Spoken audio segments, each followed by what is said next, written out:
right, it is late pregnancy time for a lot of sheep and goats. So I'm going to talk about vaccines today. So the core vaccine for small ruminants is Clostridium perfringens type C, D, and T. So Clostridium perfringens, C, D, and tetanus. So that comes in a combo. You can use the 8-way Clostridium if you want to. That's totally fine. But the C, D, and T is labeled for small ruminants, and there's different brands. None is necessarily bigger than the other. The one better than the other. The one thing to remember is that it can leave injection reactions. So you just want to be careful where you give it and be aware of that. So all vaccines should be stored in the fridge, and they should be kept cold at all times throughout the whole process. So that means wherever you buy your vaccine, it has to be cold until it gets in the animal.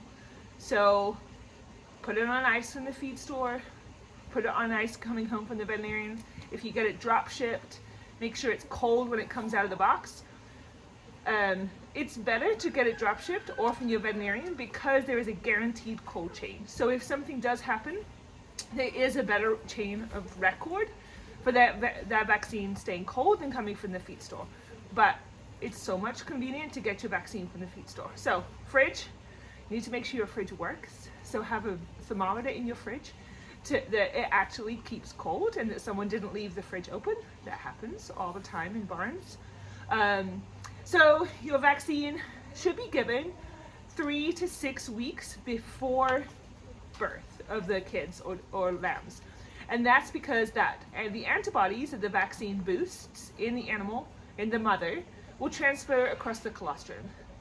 So we give it at that specific time to all of our animals, especially because of our pregnant does. But even we have a few old geriatrics that will vaccinate at that time. We just go through and vaccinate everybody. So C, D, and T is your core vaccine. And there's some other vaccines you can give. There's rabies. Rabies is not labeled in goats. It is in sheep. And it's an expensive vaccine. So really only common for pets or if people have petting zoos, things like that. You can give an ORF vaccine. ORF, which is the scabby mouth around the mouth, that's a live vaccine. So you should only ever give that if you've got the disease. Otherwise you're going to give the disease and you really want to keep that out of your flock or herd.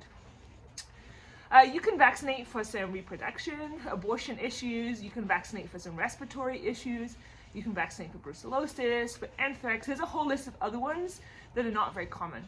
But C, D, and T is the vaccine that every single small ruminant, sheep, goat, should have, because the disease is deadly. We can't treat it. Like, we can give antibiotics, but the success is very, very slim. It's an incredibly cheap vaccine. It costs cents. Doesn't hurt the animal, doesn't have any side effects whatsoever. So therefore, we consider it core for small ruminants. So keep it in the fridge, right here. The other thing when you look on the bottle is it does have a withdrawal.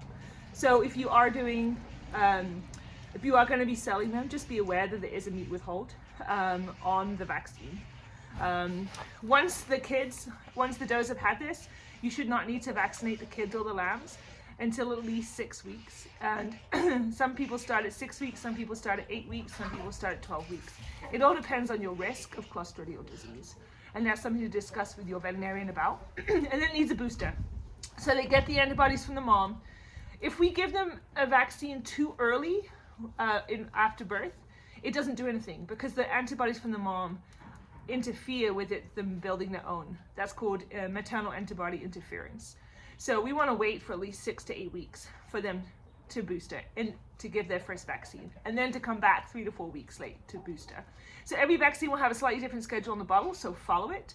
The other thing is you always want to make sure that it is in date and then it has a serial number on it so you can trace it. And then all of these vaccines are intended to be single use only. And this is an old vaccine, which is why I'm waving it around and it's not being kept cold right now. So I've used this bottle to vaccinate all my goats, and I buy a small bottle, so I'm going to throw it away at the end of it. So I'll buy a new bottle for when I booster all my lambs, or my kids, sorry. And so it's pretty cheap, so I can afford to throw it away. So you can get them, and this is a 25 dose vial. Each goat gets 2 mils under the skin, and I'll show you how to do that in a different video.